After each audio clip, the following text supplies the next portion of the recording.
नमस्कार दोस्तों, स्वागत है आप सभी का विद्याग्राम जीएम में।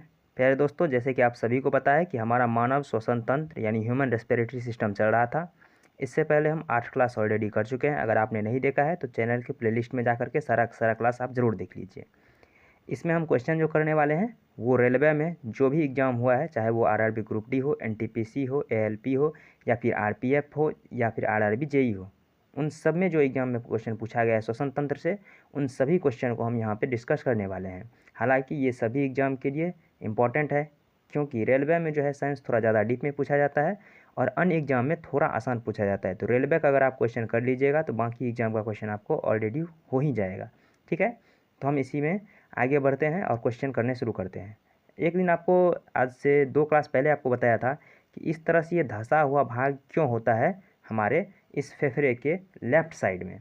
तो इसका आंसर है कि यहाँ पे हमारा हृदय पाया जाता है। यहाँ पे हृदय पाया जाता है जो कि बंद मुट्ठी के आकार का होता है, इसलिए इस हृदय के स्थान यहाँ पे बचा हुआ रह जाता है, इसलिए यहाँ पे लेफ़्ट साइड में जो है थोड़ा सा फेफड़ा धंसा हुआ रहता है। ठीक है, तो चलिए तो शुरू करते हैं हम पहले क्वेश्चन से। तो ये क्वेश्चन है, सांस लेने की प्रक्रिया में डैश शामिल होता है। ये क्वेश्चन आरआरबी ग्रुप डी में 30/10/2018 को पूछा गया था। यहाँ कह रहा है सांस लेने की प्रक्रिया में क्या शामिल होता है। तो देखिए, सांस लेने की प्रक्रिया में प्रश्वसन और निश्वसन शामिल होता है। प्रश्वसन से मतलब है सांस अंदर लेना, जिस तरह से आप ऊपर की तरफ खींचते हो सांस, और निश्वसन का मतलब है श्वास छोड़ देना, यानी कि जो आप कार्बन डाइऑक्साइड मिला करके जो ऑक्सीजन, नाइट्रोजन और कार्बन डाइऑक्साइड का मिक्सचर छोड़ते हो वो होता है निश्वसन। तो ये हो जाएगा ऑप्शन नंबर ए। प्रश्वसन और निःश्वसन जो है ये श्वसन की प्रक्रिया है। ठीक है, चलिए नेक्स्ट क्वेश्चन देखते हैं। ये क्वेश्चन कह रहा है, मानव शरीर में श्वसन वर्णक है कौन सा है, डैश है। ठीक है, यही क्वेश्चन आरआरबी ग्रुप डी में ही 27/9/2018 को पूछा गया था। देखिए, ये मानव शरीर में श्वसन वर्णक पूछ रहा है तो ये हो जाएगा हीमोग्लोबिन। आप सबने हीमोग्लोबिन का नाम तो कहीं ना कहीं सुना ही होगा।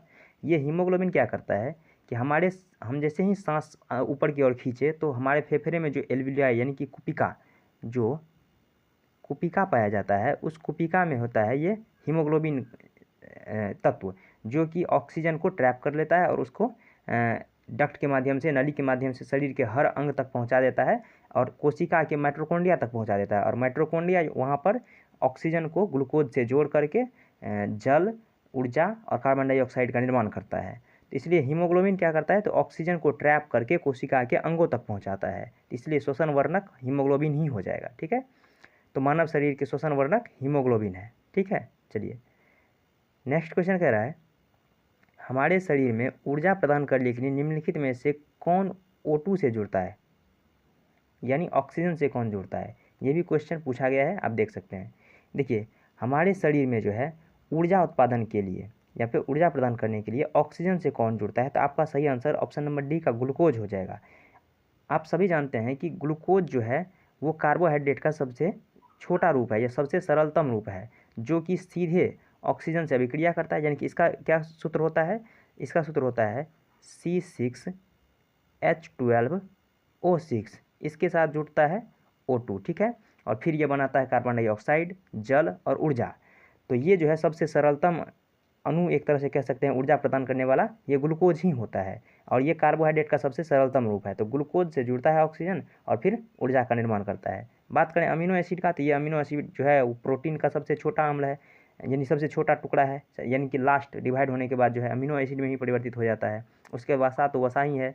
ग्लाइकोजन जो है ये भी एक तरह से ग्लूकोज का ही परिवर्तित रूप है, लेकिन सबसे सरलतम अणु जो है वो ग्लूकोज है। तो ग्लूकोज से ही जुड़ करके ऑक्सीजन जो है हमारे शरीर में ऊर्जा का निर्माण करता है। ठीक है, चलिए नेक्स्ट वाला ये क्वेश्चन कह रहा है, डैश की अनुपस्थिति में अवायवीय श्वसन होता है। आपको ध्यान रखना है, यहाँ वायवीय नहीं है, अवायवीय है।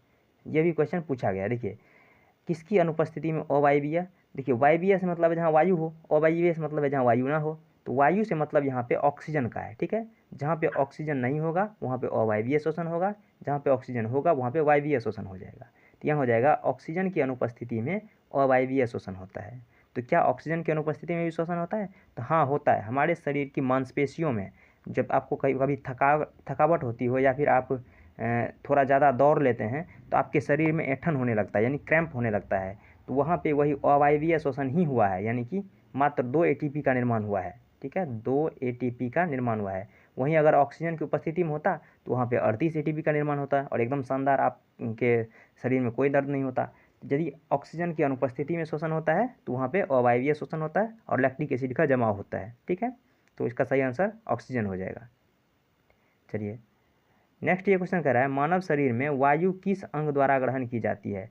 शायद ये क्वेश्चन इससे पहले भी आपको करा चुके हैं कि मानव शरीर में वायु किस अंग द्वारा ग्रहण की जाती है। तो ये तो सबसे आसान है, नसाद्वार, यानी कि नाक के माध्यम से ही हम सबसे पहले वायु को अंदर लेते हैं। बात करें श्वास नली श्वसनी, तो ये तो उसके बाद का हिस्सा, यानी नसाद्वार के बाद फिर श्वास नली में जाएगा, श्वसनी में जाएगा, उसके बाद फिर कुपिका में जाएगा। ठीक है, कुपिका यानी एल्वियोलाई, यानी कि जहाँ पे ऑक्सीजन एक्सचेंज होता है। तो इसका सही आंसर हो जाएगा नसाद्वार, यानी कि नसाद्वार से ही हम वायु को अंदर ग्रहण करते हैं। ठीक है, तो ये देख लीजिए, ये जो है मानव श्वसन तंत्र में कौन सा गैस कितना अंदर जाता है और कितना बाहर निकलता है। इनहेलेशन से मतलब है श्वास अंदर लेना और एक्सहेलेशन से मतलब है श्वास छोड़ देना। तो आपको ध्यान रखना है, जिस तरह से आप श्वास ऊपर की ओर खींचते हो, यानी फेफड़ा में हवा भरते हो, तो वहाँ पे ऑक्सीजन जो है वो यानी 21% आप खींचते हो, और वही अगर आप ऑक्सीजन को छोड़ते हो, यानी कि आप श्वास अगर छोड़ते हो, तो वहाँ पे 16% ही मात्र आप ऑक्सीजन को छोड़ते हैं, क्योंकि 5% का आपने उपयोग कर लिया। ठीक है, उसके बाद फिर CO2 जो है वो 0.03% आप वायुमंडल से अंदर की ओर लेते हो, लेकिन आप छोड़ते वक्त जो है वो 3 से 4% आप छोड़ते हो। यहाँ पे आपको देख सकते हो कि 3 से 4% का आपने वृद्धि कर दिया कार्बन डाइऑक्साइड का। और नाइट्रोजन 78% या फिर कहीं पर कहीं 78.12% कुछ ऐसा लिखा हुआ रहता है। तो 78% नाइट्रोजन हम लेते हैं और उतना ही मात्रा में छोड़ देते हैं, यानी कि नाइट्रोजन का हम अपने शरीर में कोई उपयोग नहीं करते हैं। ये घुलित अवस्था में है गैस में, तो हमें लेना पड़ता है। तो नाइट्रोजन 78% लिया, 78% छोड़ दिया। ऑक्सीजन 21% लिया, 16% छोड़ दिया। और कार्बन डाइऑक्साइड 0.03% लिया और छोड़ते वक्त 3 से 4% हमने छोड़ दिया। तो ये आपका पूरी की पूरी श्वसन में जो है गैस का आदान प्रदान होता है, तो इस तरह से होता है। ठीक है, तो आज जो है ये श्वसन तंत्र पूरी तरह से समाप्त हो चुका है। आप चाहें तो किसी भी एग्जाम की किसी भी क्वेश्चन को आप लगा सकते हैं, आपको 100% क्वेश्चन आपको बन जाएगा। ठीक है, तो श्वसन तंत्र समाप्त होता है। अगले चैप्टर में हम शुरू करने वाले हैं मानव प्रजनन तंत्र, यानी कि रिप्रोडक्शन सिस्टम। तो आप सभी का मोस्ट वेलकम है, आप आइए और हम प्रजनन तंत्र के बारे में जानेंगे। हम वहाँ जानेंगे कि किस तरह से एक छोटा बच्चा किस तरह से किशोरावस्था में जाता है, फिर उसमें किस प्रकार से जो है विकास होता है, फिर किस तरह से युग्मक बनता है, फिर किस तरह से युग्मक मिलकर के युग्मनज का निर्माण करता है, फिर एक भ्रूण, फिर उस तरह से एक नया बच्चा का किस तरह से निर्माण हो जाता है, उन सब के बारे में हम पढ़ने वाले हैं। तो आप आइए, और कल के क्लास में हम पढ़ने वाले हैं मानव रिप्रोडक्शन सिस्टम। ठीक है, तो इस तरह से हमारा श्वसन तंत्र समाप्त होता है। आप चाहे तो किसी भी एग्जाम का क्वेश्चन आप लगा सकते हैं। ठीक है, तो आज के लिए इतना ही, मिलते हैं नेक्स्ट वीडियो में, तब तक के लिए धन्यवाद, जय हिंद।